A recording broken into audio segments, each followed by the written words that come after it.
Yo, what's up Serpa Squad? Tanner here, and I'm back with another Paludarium build. In this one I'll set up the new enclosure for MJ my American Bullfrog. Just over a year ago we made his previous setup. That one was alright, but I was never completely thrilled with it. It was a little on the small side and the plants weren't given enough time to establish prior to stocking it. Because of that, MJ destroyed most of the plants in no time. I'll do it differently this time though. Let's get to work. The first thing I did was drill the tank for filtration.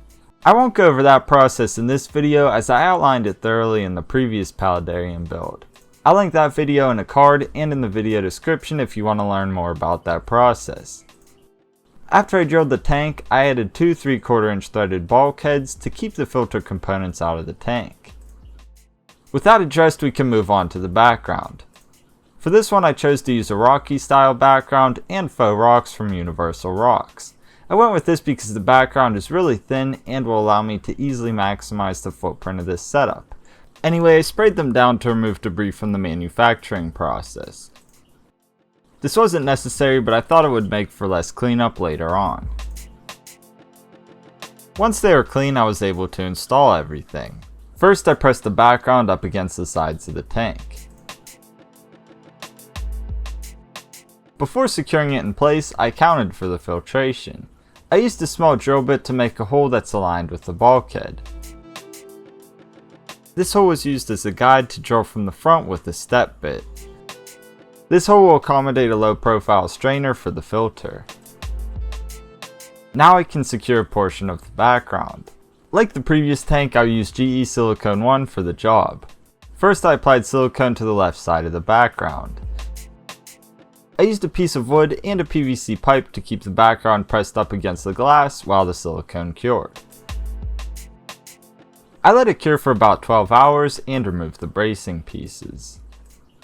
Prior to securing the rest of the background, I need to address the other plumbing components. First I attached a threaded 90-degree barbed elbow to the inside of the bulkhead on the right. I put a vinyl tube on the barbed side of the elbow and secured it with a stainless steel hose clamp. I'll put the filter's return piece on the other end of the hose. I used this to mark for a hole to accommodate this piece. A hose clamp was used to secure this as well. Once it was all in place, I siliconed and braced the background like before. It was left to cure overnight. After that I removed the braces. I also filled the back corners of the background with insulation foam and polyester fluff to keep prey items out of the open spaces. Now I can add the faux rocks. I placed a few throughout in a specific formation. I did this to accommodate the piece of Malaysian Driftwood from MJ's previous Paludarium. I want it to function as a land area and hide like it did in the other one. So I used the rocks to prop up the wood and create various hiding places. It should function well, but I want to make sure everything is secure so MJ doesn't ruin the setup. For that I'll use Great Stuff Pond and Stone expanding foam. I applied it along the stones and the background. In doing so I created void spaces behind the stones. I also siliconed one of the smaller stones to the bottom of the tank.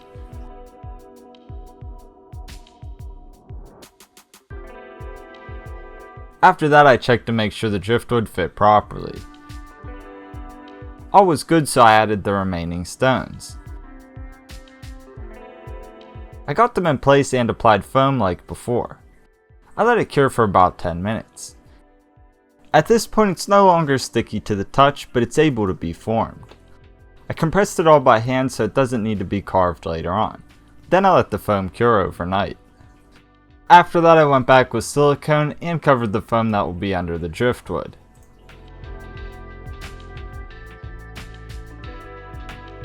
I'll conceal it with pigments to blend it in with the stones and the background. I applied the pigments with a brush and treated it like a painting. I started with the dark colors and then the highlights. I let this dry for a few hours. Then I put the driftwood back in the tank for good and secured it with foam.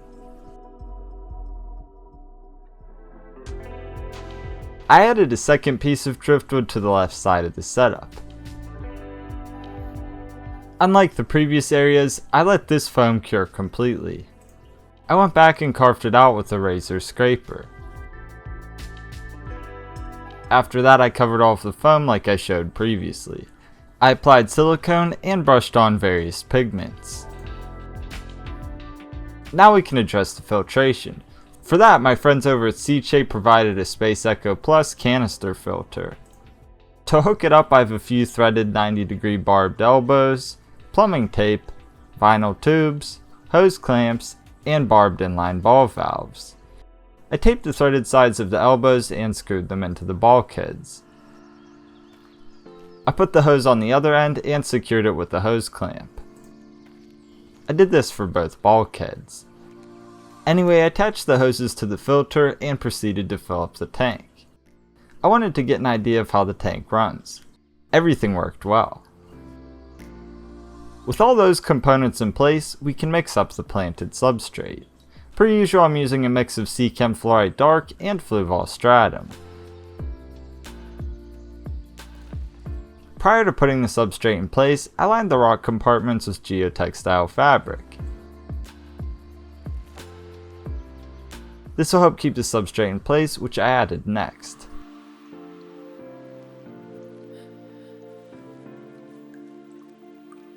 Let's plant the setup. For this one, I have Syngonium podophyllum, white butterfly, golden pothos, curly creeping fig, Cryptanthus acaulis jade, parrot's feather, and water hyacinth. Per usual, I started with the largest plant, the Syngonium.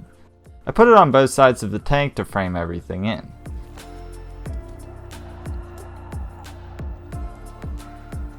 I worked the pothos in from these spots as well. In doing so, I really wanted the vines to wrap around the setup.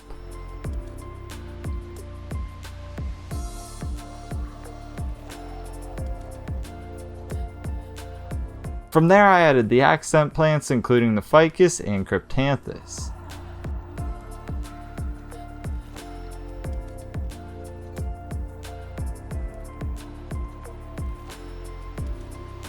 After that, I filled in the bottom of the tank with Pea Pebbles and coarse sand. I sprinkled in some gravel first.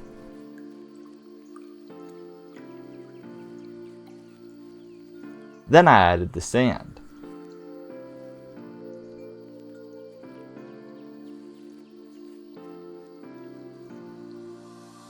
I finished it off with more gravel.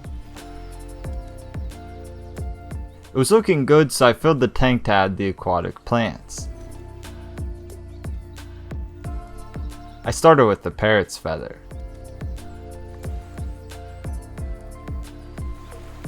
Then I dropped in the water hyacinth. At this point, I had the tank set up for a few weeks, but I didn't care for the substrate I chose. I siphoned out the old mix and replaced it with something that matches the rest of the scape. I went with gray gravel and a mixture of white and gray sand.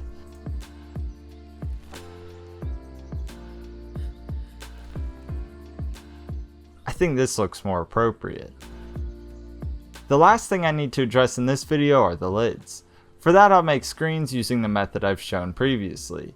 It consists of screen frames, screen corners, spline, and fiberglass screen. To construct this, you simply cut the frames and attach them together with the corners. Then you use a spline roller to attach the screen to the frame with the spline. The excess can be removed, and it should fit right into the aquarium's frame if you measured correctly.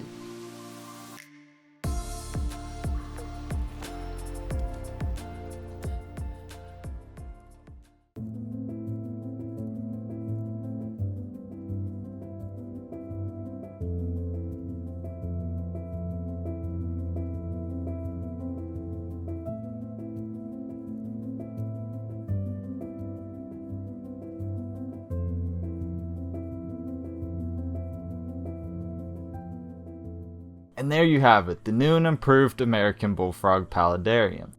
I think it's a lot better than the previous tank, and I can't wait to see MJ enjoying it. I need to let the tank establish itself for a little while before I can do that though. I think another month should be enough time. I'll likely tweak things in between that time as well. One of the things I like about this is that there are multiple hiding spots and all of them have several points of access. I found that MJ in particular really appreciates coverage and hiding spots.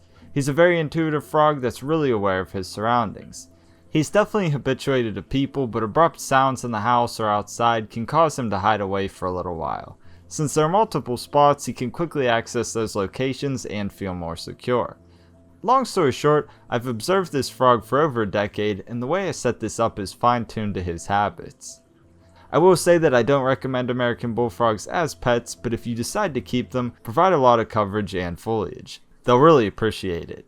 Something else I need to mention is that Universal Rocks and Sicce were kind enough to send me the background, faux rocks, and canister filter for free. However, showing these products does not include a paid promotion or anything like that. All I received were the products.